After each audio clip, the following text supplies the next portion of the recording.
பற்றிய குறிப்புகளை பற்றி தான் பார்க்க போகிறோம். மார்க்கோ போலோ என்பவர் 1695ஆம் ஆண்டில் தமிழகத்திற்கு கடற்பயணத்தின் மூலம் வந்தார்.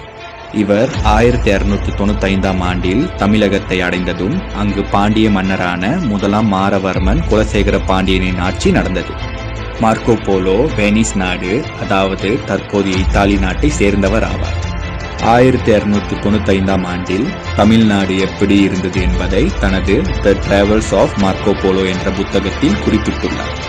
இந்த அரிதான குறிப்பின் வழி முன்பு தமிழர்களின் வாழ்க்கை மற்றும் சூழல் எப்படி இருந்தது என்பதை மார்க்கோ போலோ பயண குறிப்பின் வழி ஆதாரத்தோடு அறிய முடிகிறது. மார்க்கோ போலோ குறிப்பின்படி தமிழகத்தில் தமிழர்கள் பாண்டியர்களின் ஆட்சியின் கீழ் ஆரோக்கியமாக இருந்தார்கள் என்றும் சுத்தமாக இருந்தார்கள் என்றும் குறிப்பிடுகிறார்.